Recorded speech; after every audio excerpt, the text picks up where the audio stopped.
Welcome to Mutual of Omaha's Wild Kingdom. I'm Peter Gros, co-host of the original Wild Kingdom with Marlon Perkins and Jim Fowler. When Wild Kingdom aired in the 1960s and 70s, many episodes documented wildlife research efforts. Marlon and Jim accompanied scientists all over the world to observe animals and their natural behaviors. Some of the techniques you'll see in tonight's episodes are no longer necessary by today's standards, but the work is still just as important. Wild Kingdom took viewers to the far corners of the world and cultivated an appreciation for animals and their habitats. Marlon and Jim showed us the importance of preserving the natural world, not just for animals, but for our quality of life. And that's good news for all of us in the Wild Kingdom. So sit back and enjoy Mutual of Omaha's Wild Kingdom right here on RFD TV. Mutual of Omaha's Wild Kingdom is presented by Mutual of Omaha, people you can count on.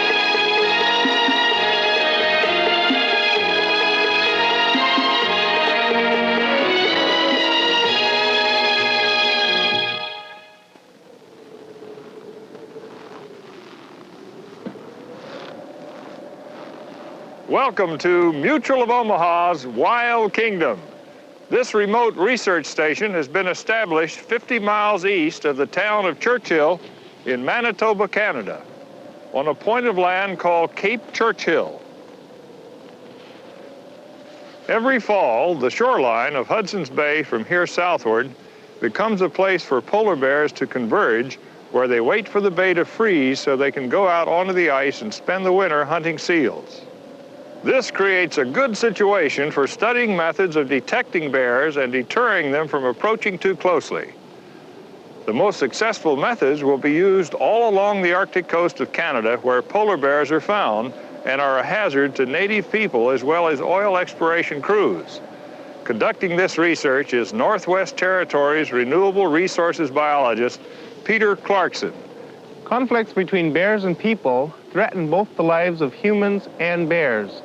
We are researching the usefulness of electric fences, microwave detectors, noisemakers, plastic slugs, and other equipment to find practical and safe methods of detecting and deterring bears without having to destroy these magnificent animals. We'll see that research in progress soon, but first we'll take a look at the situation from a helicopter. See you later. We're going to make a short flight to see how many bears are heading toward Hudson Bay.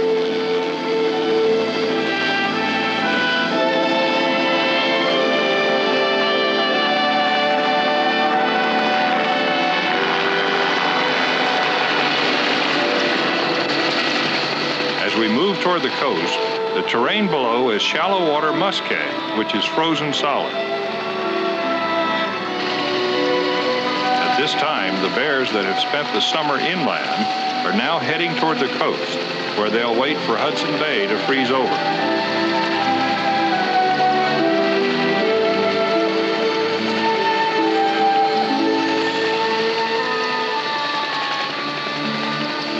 Very quickly, more bears become visible on the hard frozen flatlands. Food is very difficult for them to find now, and to survive, they must get to the huge bay to hunt seals throughout the winter.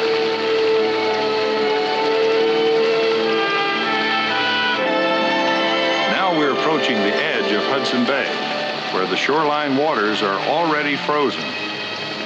That big male unsuccessfully trying to hide from us is one of those that was previously immobilized and marked with painted letters for easy identification from the air. As we fly out farther from the shore, we quickly reach the limit of the solid ice, where jumbled chunks make travel difficult even for polar bears. But soon most of the bay will be frozen hard, and that's when these bears can successfully hunt seals. Until that time, some hungry bears jeopardize human life and property as they congregate on the mainland.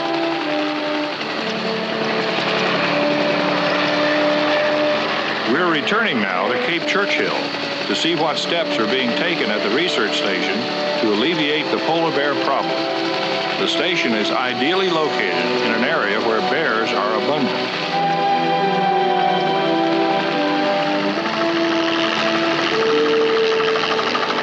We have arrived in time to join Peter Clarkson for today's experiments.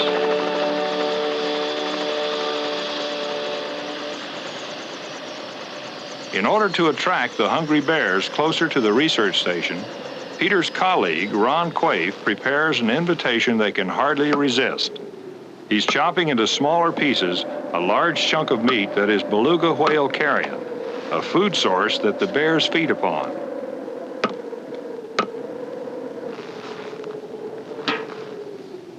A short distance away, an old oil drum is utilized as a stove.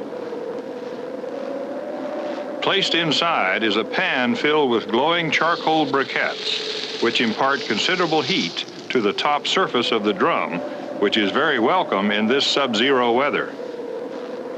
Keeping a gun always handy is imperative when working close to polar bears. The jeopardy increases for the workers when they're handling food specifically meant to entice the bears.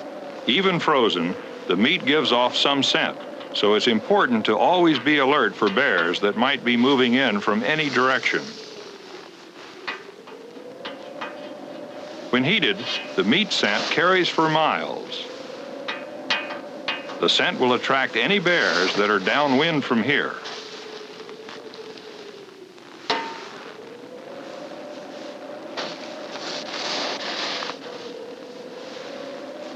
In only a matter of minutes, a couple of polar bears show up, easily following the scent trail in the air.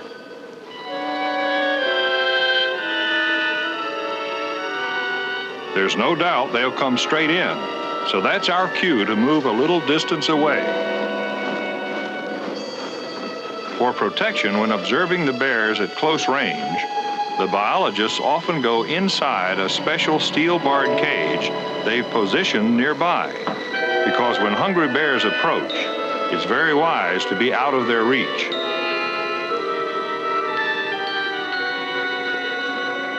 Now that a bear is approaching, we'll soon see how practical the detector and deterrent devices really are.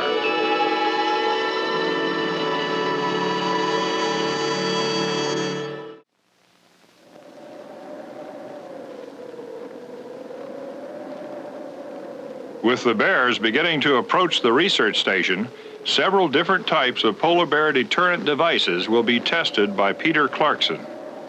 Detecting the approach of a bear in time to prepare for its arrival is very important, but so is having some way of deterring it so that it will leave. This electrical fencing works on the same principle as cattle fencing, repelling the animal with a mild electrical charge. The current for the fencing is stored in this charger box, which gets its power through converting solar energy into electricity by collecting sunlight in these plates and storing it for use day and night. Contact with the wire does not shock us because of our heavy clothing. We'll need Ron to stand ready to protect us during our next experiment. We are testing two projectile deterrents that are cartridges containing noisemakers called the banger and the screamer. They're fired from this .22 caliber handgun that has a muzzle adapted to accept the deterrent shells.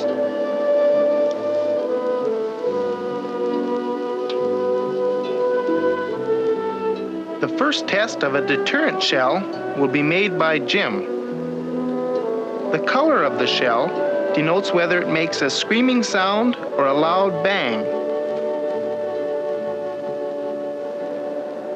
A bear has been drawn into perfect range for our test by the scent of the cooking meat on the stove. We'll test a banger first.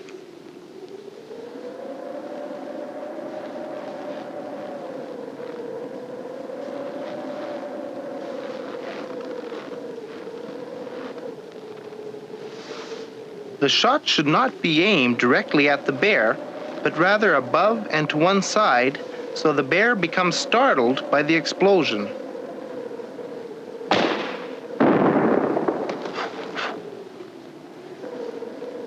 The banger did the trick. He's moving off.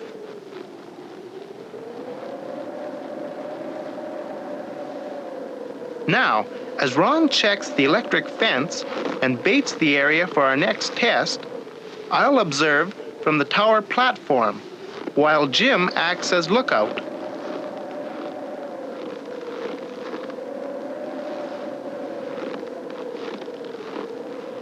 This low-level platform is 10 feet off the ground and out of reach of most of the bears. The top of the protective cage will make a good lookout point for Jim and safe enough from any bears that come in. The new scent trail in the air should very quickly attract the attention of that nearby female and her cub.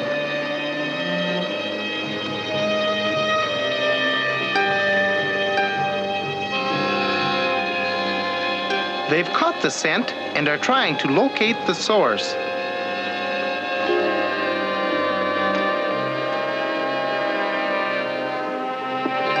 As we watched in one direction, this male came in from the other direction. He's a big one, probably around 800 pounds.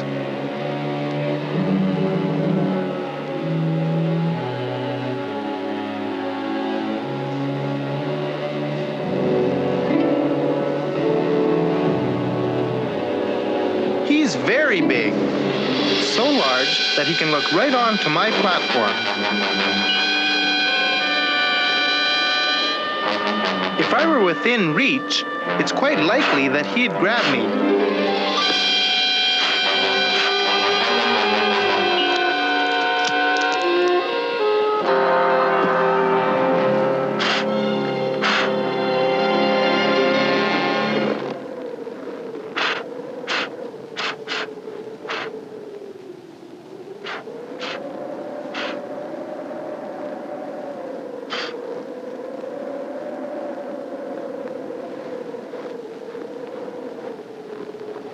Fortunately, he's decided to move off, and we can now continue to observe the experiment with the other two bears. They've gotten inside the electric fencing and are already eating the bait. Evidently, the electric fence did little to impede their entry.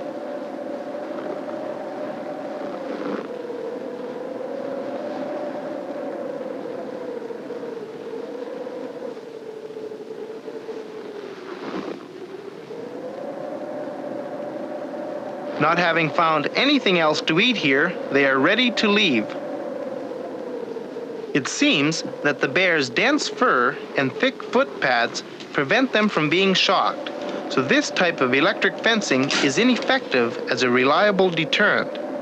Baiting the wire may be the solution, so that the effect of the electrical current could be felt in the bear's nose or mouth.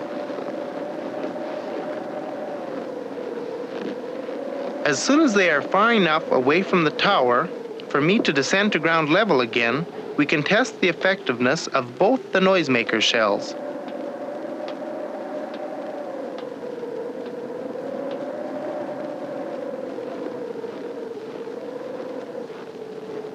They've paused at just about the perfect range for the test, and we'll start with the banger again.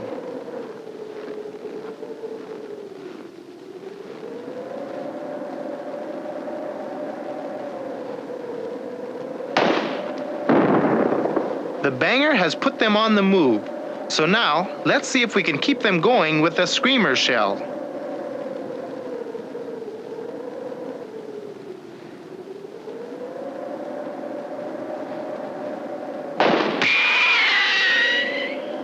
That one did the trick.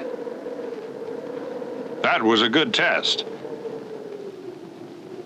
But now another bear is approaching. With this polar bear so close, Peter has to make a dash to the nearest cage for protection.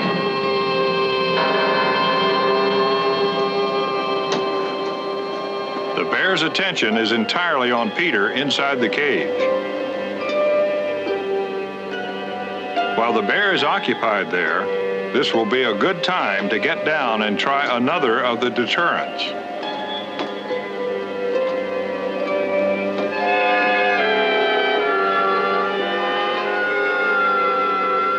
Although the polar bear gives the impression of being very unaggressive, this is deceptive, since they are extremely dangerous and will attack without warning. We'll use a shotgun shell containing a torpedo-shaped plastic slug. The impact of this slug causes momentary pain, but is not lethal.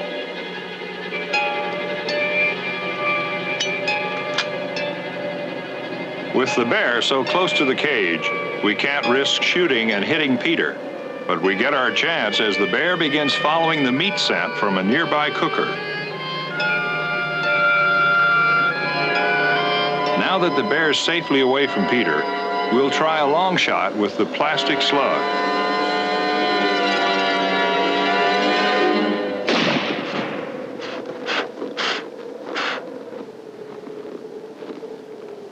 The hit was too light. We'll need shells with heavier powder loads. While we go get them, Peter can try the screamer shells.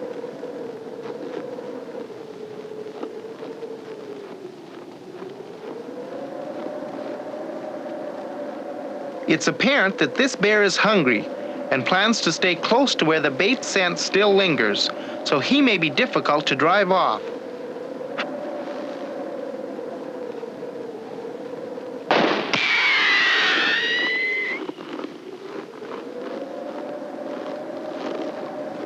That wasn't enough. Maybe a second shot will do the job.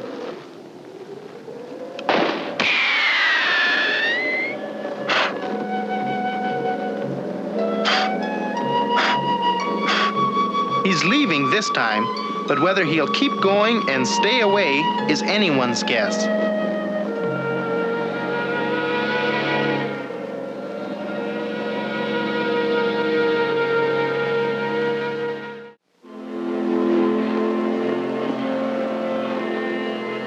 The bears continue moving along the shores of Hudson Bay, and one is following the scent trail we have established.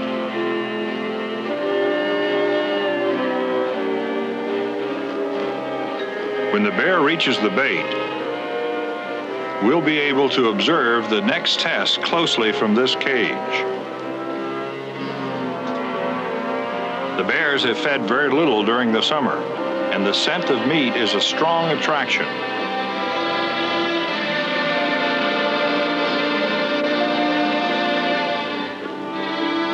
Our presence here is hardly noticed by the big white bear as he moves directly toward the source of the meat scent.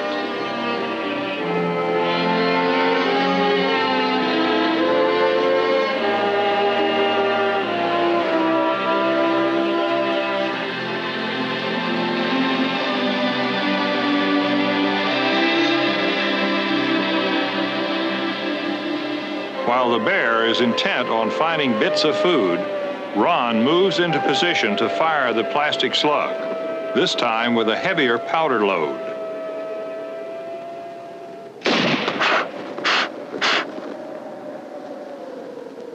Stung by the slug, the bear decides the risk is too great to stay here, and that's precisely what the deterrent is meant to accomplish.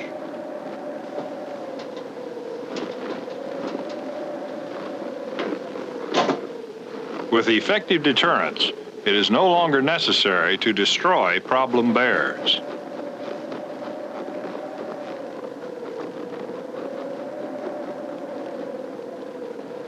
Now that we've tested a few of the detection and deterrent devices, we'll travel along the Hudson Bay shoreline in a huge and unusual Arctic vehicle called a Tundra buggy to observe more bears.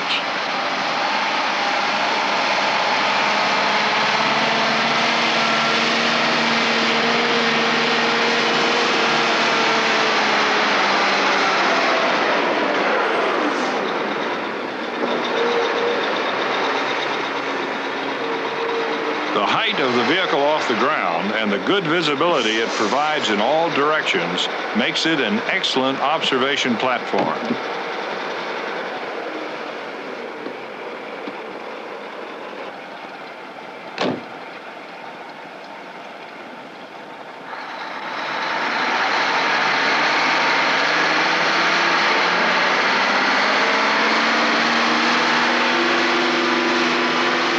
enormous tires can move across extremely rough terrain and easily find traction even on ice.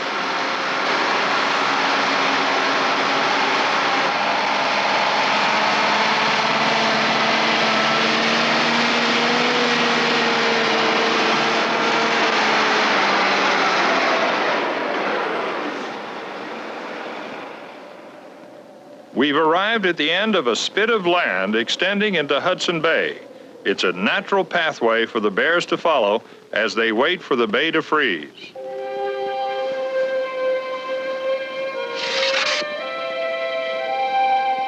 Polar bears are very curious about anything new or different, and right now they're very curious about us.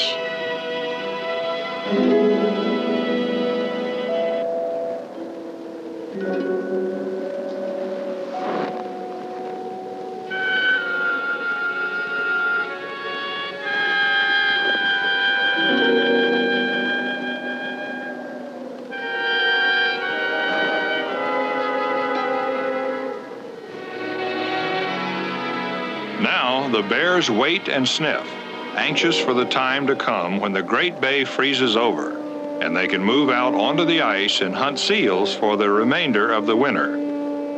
They sense winter in the wind, knowing that just as in the seasons past, it can happen overnight. When it does, all of the many bears roaming the Hudson Bay shores will disappear just as swiftly and not return until the next Arctic spring. It is a saga of nature that has occurred annually for ages. A saga that hopefully will continue to occur for ages yet to come.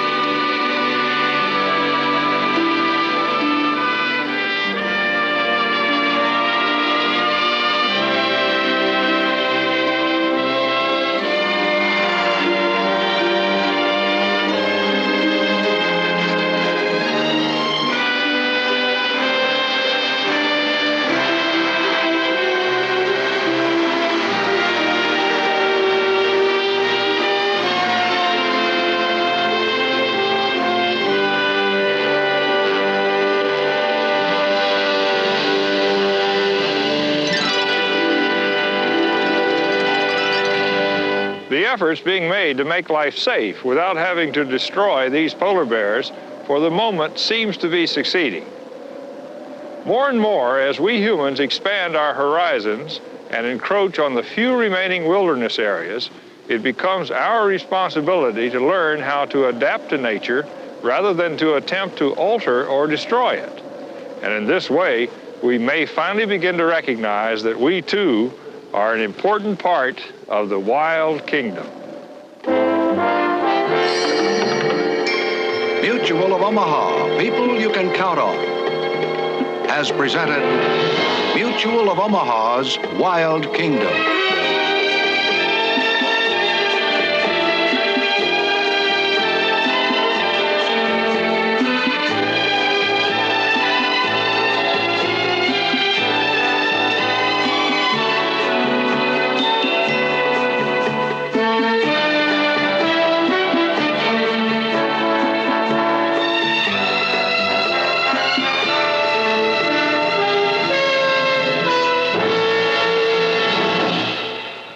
Mutual of Omaha, helping people find Medicare solutions for over 50 years. To learn more about plan options or how to protect your kingdom, contact us today. Mutual of Omaha. Protect your kingdom.